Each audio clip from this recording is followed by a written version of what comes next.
Tugas kita cuma bagaimana setiap hari cari duit, cari orang sebanyak-banyaknya untuk menegakkan program negara. Kami tidak dididik untuk beragama. Kami dididik menjadi negarawan. Bagaimana negara Islam harus tegak di Indonesia. Jadi kita harus totalitas dalam berjuang. Aplikasi surat inna sholati wa nusuki wa mahyaya wa mamati lillahi rabbil alamin. Salatku, matiku semua milik Allah. Allah itu adalah pimpinan kita, wakil Allah di muka bumi. Sami'na wa ta'na. Saya mendengar dan saya taat. Tidak ada istilah bertanya atau menolak.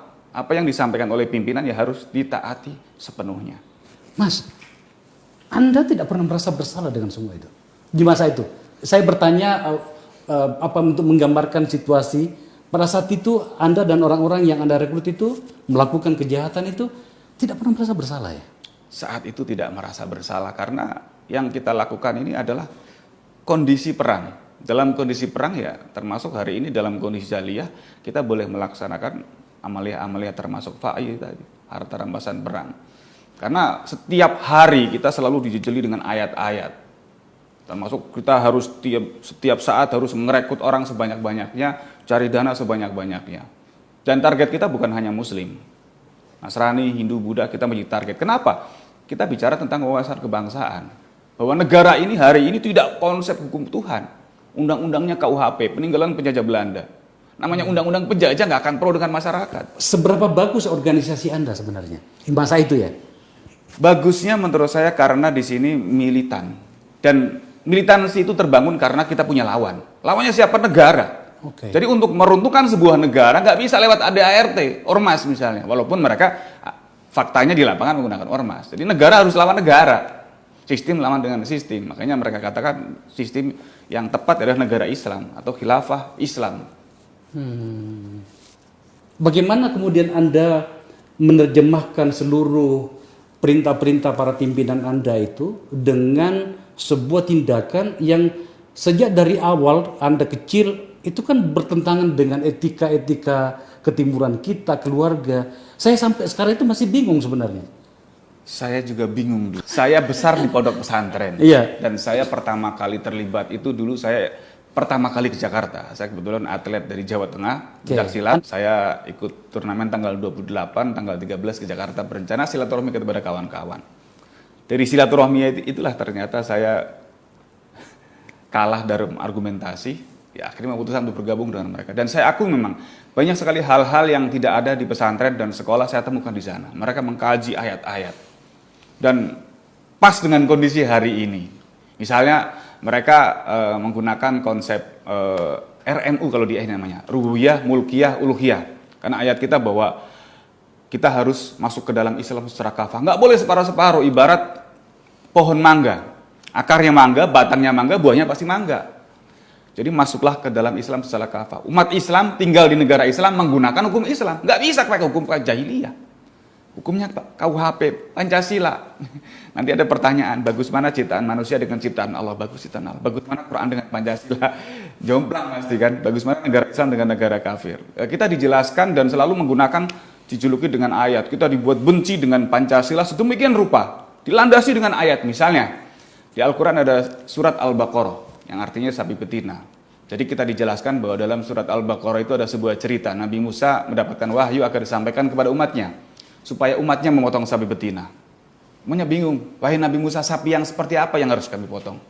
Yang warnanya kuning, tidak tua dan tidak muda, belum memajak tanah dan sedap dipandang mata, yang dijadikan sumber dari segala sumber yang undang-undangnya melawan hukum Allah. Nanti tanya, umat Islam untuk memutuskan perkara, sumber dari segala sumber hukum apa? Quran. Di Indonesia, kalau kita melakukan kesalahan, sumber dari segala sumber hukum yang memutuskan perkara, Pancasila, Undang-Undang Dasar 45. Berarti kamu masih punya dua sumber, coba ucap syahadatmu. Tidak ada Tuhan selain Allah, tidak ada hukum selain hukum Allah. Kamu masih punya dua sumber hukum, kamu masih bermain-main syahadatmu dengan Allah. Kamu harus bersyahadat pulang. Memang kalau orang setengah-setengah lewat barang itu ya. Lewat barang itu. Dan perekrutannya pengkondisian, satu korban 5 perekrut ketika zaman saya. Korbannya laki-laki yang rekrut 5 perempuan cantik yang hobinya sama dengan korban. Hobinya misalnya suka fotografi. Kita siapkan 5 orang yang suka fotografi dan rekrutnya tidak di masjid, tidak di musola. Di tempat-tempat umum, di kafe, di food court, di taman yang orang tidak curiga. Dan mereka sugestinya dibangun menggunakan pengkondisian misalnya begini. Satu korban ini kan jual kucing Anggora di pasar misalnya. Ketemu dengan 5 orang yang pengen beli nggak punya dana. Disetting bahwa ini adalah anjing. Orang pertama bertanya, anjingnya bagus ya? Bukan, ini kucing. Orang kedua bertanya lagi, berapa harga anjingnya? Bukan, ini kucing. Sampai kelima mengatakan ini adalah anjing. Akhirnya yang punya kucing ragu, jangan-jangan ini anjing. Karena semua orang mengatakan ini adalah anjing. Sistem cuci otaknya sampai Dan di sebegitu sana ya? bukan binatang, ini kitab suci. Kamu melawan kitab suci, kamu berarti orang kafir. Kamu melawan Islam, kamu anti-Islam dan lain sebagainya. Jadi anak-anak yang gak kritis seperti saya dulu, iya ya ternyata selama ini kita sudah menduakan Allah. Jadi iman kita ternyata belum sah, kita harus bersyahadat ulang. Lalu apakah sudah cukup dengan iman, dengan keimanan sudah beribadah akan dijamin masuk surga? Tidak. Tadi masuklah ke dalam Islam secara kafah. Jadi akarnya iman, batangnya amal, buahnya pahala. Tidak seperti di RI. Akarnya nggak ada, batangnya licin, buahnya banyak. Panjat Pinang kalau 17 Agustus. Lambang negara kafir itu. Jadi dicocok logis sedemikian rupa. Jadi kalau kamu hanya beriman, jadi ada sebuah ayat di Al-Quran yang menceritakan orang yang beriman tapi masuk neraka jahanam. Jadi ada perintah hijrah waktu di Mekah Nabi Muhammad untuk ke Yasrib. Ini ada seorang umatnya pada saat itu nggak mau hijrah. Rumahku, usahaku di Mekah, nanti kalau ke Yasrib mau makan apa lah. Orang ini ketika terjadi peperangan mati di Mekah, masuk neraka jahanam. Dan ayatnya ada artinya kurang lebih seperti ini. Malaikat bertanya kepada orang ini yang sudah beriman tapi masuk neraka jahanam. Dalam keadaan bagaimana kamu meninggal? Kami adalah orang-orang yang tertindas di negeri Mekah. Kenapa tidak hijrah? Bumi Allah kan luas. Dan orang-orang ini adalah tempatnya neraka jahanam. Dan jahanam adalah seburuk-buruknya tempat kembali. Kita ditakut-takuti dengan ayat. Yuk kita harus hijrah ke sebuah negara baru. Karena kalau kita masih belum beriman, belum hijrah, walaupun KTP Islam, walaupun rajin ibadah, kita seperti buah apel misalnya. Yang bersih baru dipetik, masuk supermarket, itu dibungkus dengan aluminium foil, steril. Tapi apel itu tiba-tiba kita tenteng jatuh ke tempat sampah. Apel yang steril berada di tempat sampah, kira-kira nilainya apel atau sampah? Saya paham sekarang. Setidaknya pada cara berpikir NI ketika Anda masih di sana dulu, apa sih sebenarnya yang mereka pikirkan umat Islam versi Anda pada saat itu? Itu tentang masa depan Islam. Apa pandangan mereka tentang teknologi dan segala macam? Teknologi kita manfaatkan. Okay. Jadi dulu belum ada HP, kita masih pakai pager ya. Jadi 24 jam kita bergerak, kita seperti robot. Tadi konsepnya sami nawatona. Jam 2 malam ketika pimpinan bilang berangkat rapat, semua berangkat.